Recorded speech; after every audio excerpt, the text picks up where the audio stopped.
मैं आपको अभिषेक के 3 लेवल के बारे में सिखाना चाहता हूँ. I want to tell you about 3 levels of anointing. Okay. So, anointing Bible हमें बताती है. मैं आपको दाऊद के जीवन से सिखाऊंगा और फिर वो हम लोग पॉल के जीवन में भी देख सकते हैं. I'll teach you from the life of Paul, from David, and then also from the life of Paul, what we see about anointing. Okay. सबसे पहली बात, यीशु मसीह ने जो भी किया इस पृथ्वी पे वो करने के लिए उसे अभिषिक्त होना जरूरी था. The first thing, whatever Jesus did on the earth, for that he had to be anointed. God doesn't need to be anointed. परमेश्वर को अभिषेक नहीं चाहिए. But because Jesus set apart his godliness and came as a man. क्योंकि यीशु ने अपने ईश्वरत्व को अलग छोड़ दिया और एक मनुष्य के रूप में आया.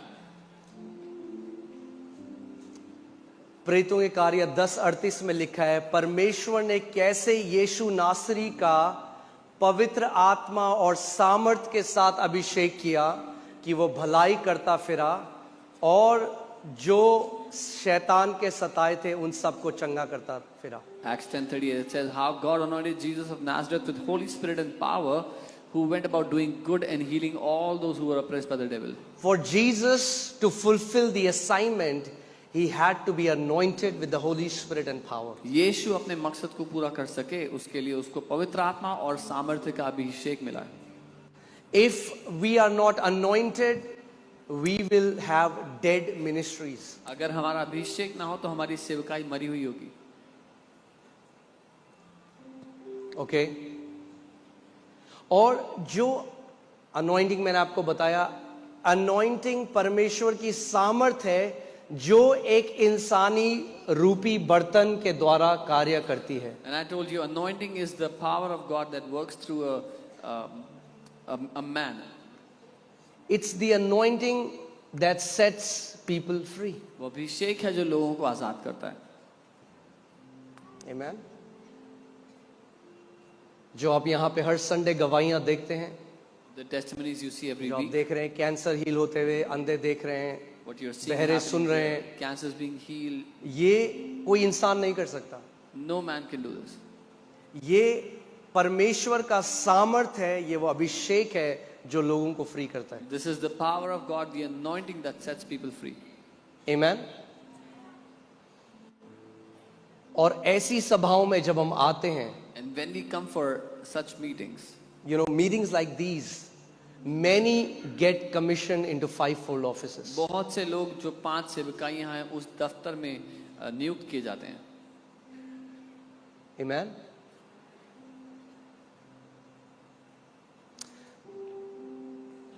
See, we understand.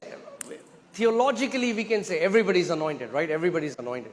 Everybody is anointed. That's theologically, it's a correct statement. It's correct theological statement. ज्ञान के रूप से कह सकते हैं कि हर किसी का अभिषेक हुआ है. ज्ञान के रूप से ये बात सही है. Yes, I mean, like theologically, it's correct. हाँ, ज्ञान के रूप से But सही है. tell me, is everyone seeing the same result? लेकिन मुझे बताओ क्या हर कोई बराबर सेम परिणाम देख रहा है? So we don't have to settle for just right theology. We need to have the fruit of it. तो हमें सिर्फ सही ज्ञान से संतुष्ट नहीं होना है, उसका फल भी चाहिए जिंदगी में. Okay? So अभिषेक के लेवल में हम बढ़ सकते हैं, उस आत्मा के मस्से के लेवल में हम बढ़ सकते हैं. We can grow in the anointing of the Holy Spirit. Give me the handled mic.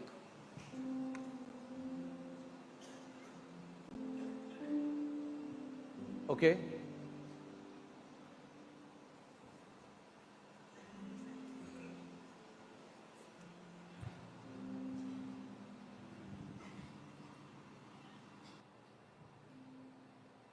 Okay.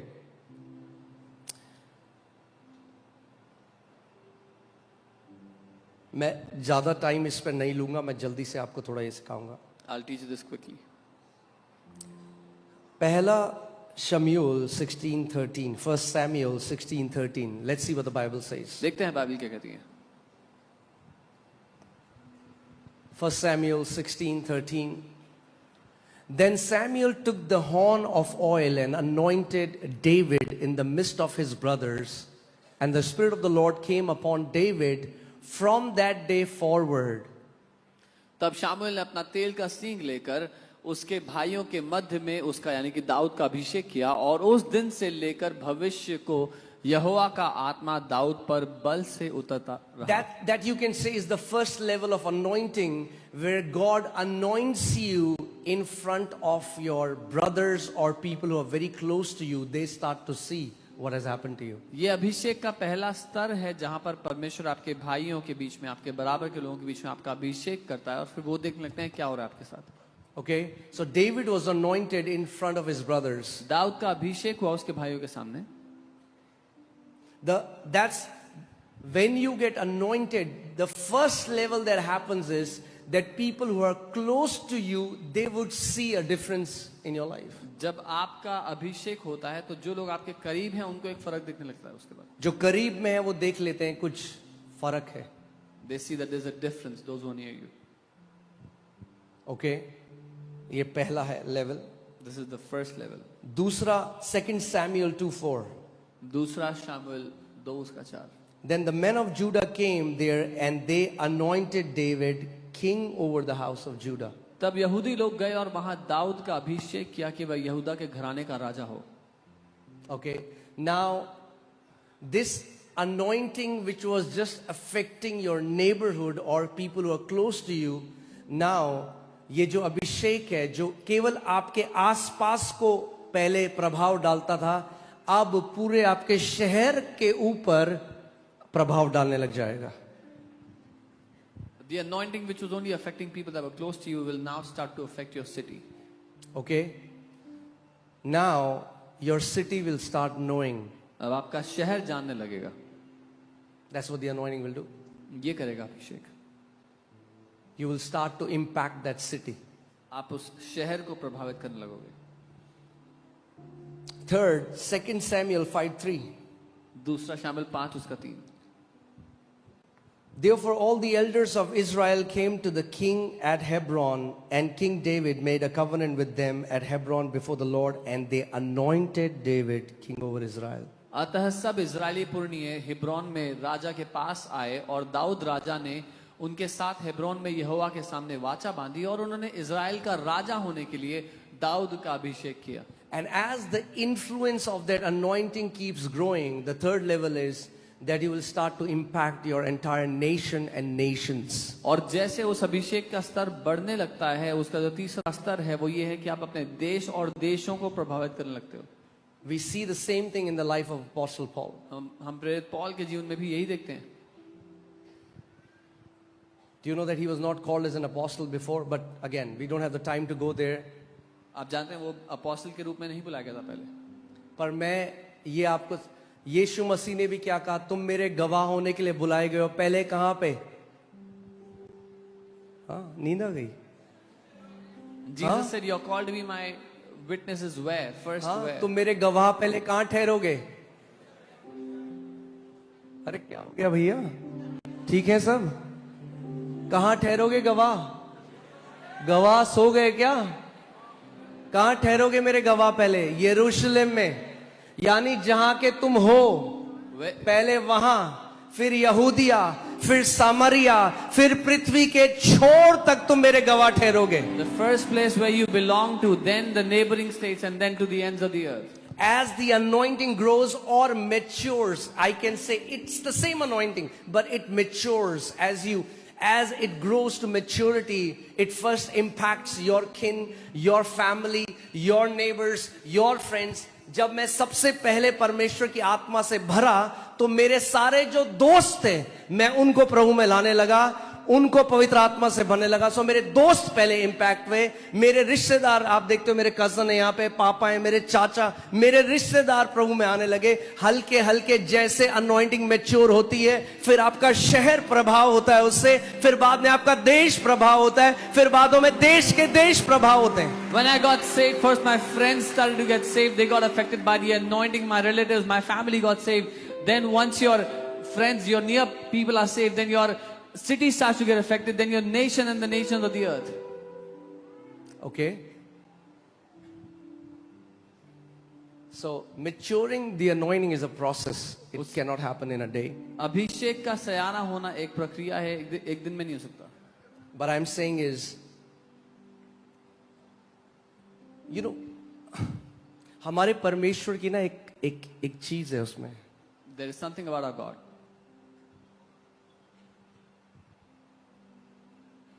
आज मैं आपको एक सीक्रेट दे रहा हूं जो मैं आपको अपने जीवन से बता रहा हूं, जो कुछ भी मैंने डिजायर किया है ना प्रभु ने मुझे दिया है. I'm telling you a secret today. Whatever I have desired, the Lord has given me.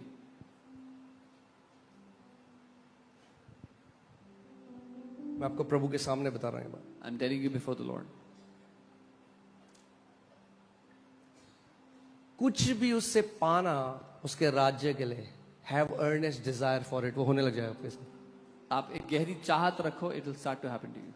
अगर आप दिल अपना सही रखो उसके सामने. If you keep your heart right before Him. मैं आपको बता रहा हूं, जैसे लोग नाम बताते हैं, टेलीफोन नंबर बताते हैं, घर का एड्रेस, घुस जाते हैं घर के अंदर, फ्रिज पीला है नीला है. As people tell names, phone numbers, house address, they go inside the house, they tell the color of the तो refrigerator. मैं प्रभु से बोलता रहा, प्रभु मुझे भी ना नाम तू बता, मगर मैं किसी का एड्रेस घर नहीं बताना चाहता क्योंकि उनको अपना घर का एड्रेस पता है. I said, Lord, you give me names, but I don't want to tell people's addresses because they already know their address. मेरा डिजायर ये है कि जब तू मुझे किसी का नाम बताए ना तो तू उसे चंगा कर देना, तो ये एक चिन्ह होगा कि ये झूठी भविष्यवाणी नहीं हो सकती. My desire is that when you give me a name, you heal that person and it will be a sign that this is not a fake क्योंकि prophecy. मैं आपका फेसबुक से निकाल के तो बता सकता हूं, Because I can tell you your information out of Facebook. मगर अगर आपका नाम पुकारा जाए But if your name is और called 30 साल पुरानी बीमारी चंगी हो जाए तो ये केवल खुदा कर सकता है. and a 30-year-old sickness can be healed, it is only God who can do it. आमीन. और आप ये यहाँ पर हर संडे होते हुए देखते हैं, कितने लोगों ने देखा है? And you see this happen every Sunday here. How many of you have seen this? All that I did was desire. मैंने बस इतना ही किया, चाहत रखी. Paul says earnestly desire spiritual gifts. He's giving you the key. पौलुस कहते हैं उन आत्मिक वरदानों की धुन में रहो, उसकी चाहत करो. That's how you get them. ऐसे ही मिलते हैं. Hunger. भूख.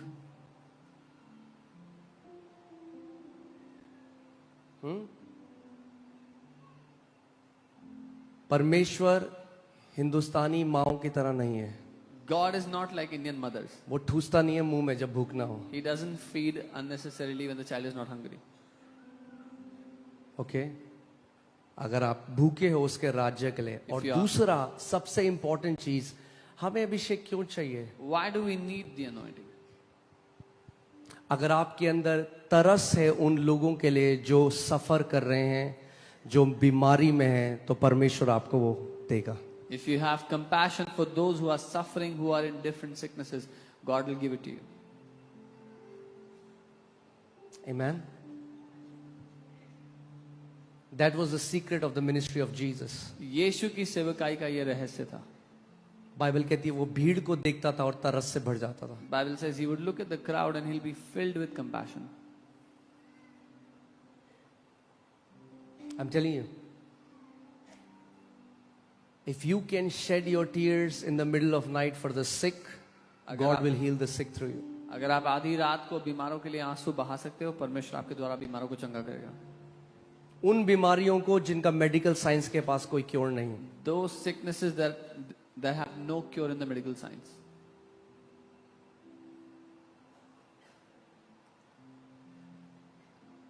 Amen. So आज परमेश्वर से वो एक चीज मांगते हैं और वो हम सब के लिए, मैं अपने लिए भी मांग रहा हूं, हम सब के लिए है, वो है compassion. Today we ask of one thing from God, and that's for all of us, and that's compassion. मैंने आपको पिछले संडे बताया था, we live in a sick world. I told you last Sunday, हम एक बीमार दुनिया में रह रहे हैं. 95% of people in this world are sick, according to, I told you, it's a survey that was done. एक सर्वे के अनुसार 95% लोग बीमार हैं. God is waiting for millions of deliverers to rise up that will set people free with His power. परमेश्वर तो इंतजार कर रहा है लाखों छुटकारा देने वालों का, जो उसकी सामर्थ्य के द्वारा लोगों को आजाद करेंगे.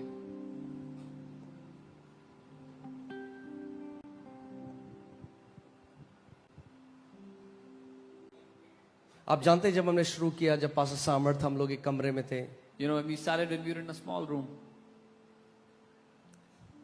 कभी कोई एम्बिशन नहीं था कि कोई मिनिस्ट्री बनाएंगे, कोई कलीसिया होगी. There was never any ambition that we'll do a ministry, we'll have a church.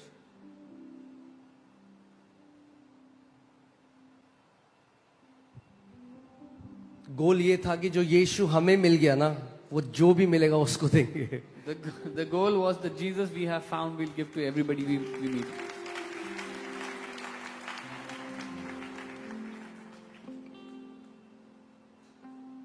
और हमें पता ही नहीं चला कब परमेश्वर अपना घर बनाता रहा. यीशु ने कहा मैं अपनी कलीसिया को बनाऊंगा. Though we didn't even realize when God kept on building his house, Jesus said, I will build my church.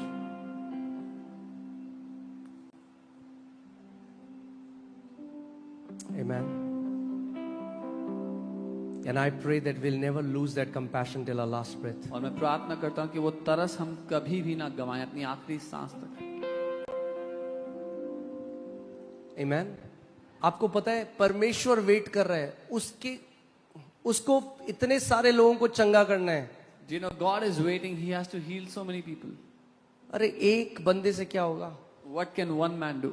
Imagine अगर आप सब लोग छुटकारा देने वाले बन जाओ तो क्या होगा दिल्ली में. Imagine if all of you become deliverers, what will happen to Delhi?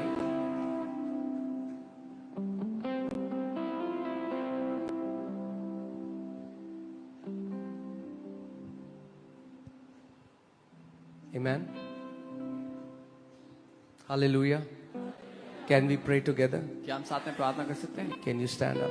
खड़े हो सकते हैं अपने सामने?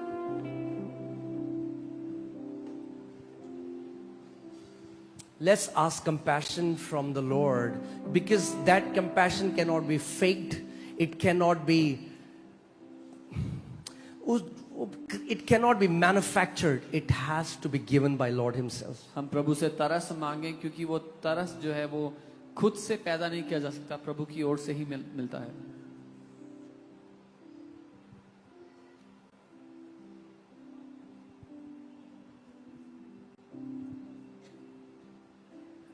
जहां पे हम यीशु के पास केवल अपने लिए नहीं, मगर हम कहते हैं प्रभु तू मुझे वह हथियार बना जिसके द्वारा तू लाखों लोगों के बंधनों को काट दे. Where we don't just come to Jesus for ourselves, but we say, Lord, make me a weapon through which you will destroy the bondages of millions. अब अपने हाथों को खड़ा करो इस समय, Lift up your hands और आत्मा और सच्चाई से and with spirit and truth. उस परमेश्वर से मांगो, प्रभु मुझे सच में वो तरस दे जो तेरी ओर से है. Tell him, Lord, give me that compassion. that मुझे is उन from you. बीमारों के लिए बोझ दे खुदावन. मुझे जो दुष्ट आत्मा से सताए हुए हैं, उनके लिए बोझ दे प्रभु. Give me that burden for those who are tormented by sicknesses, those who are in bondages. Come on, पुकारो उसको. Call out to him.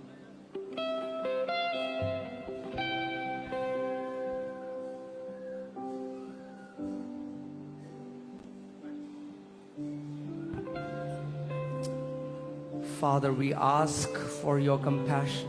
पिता, हम आपका तरस मांगते हैं.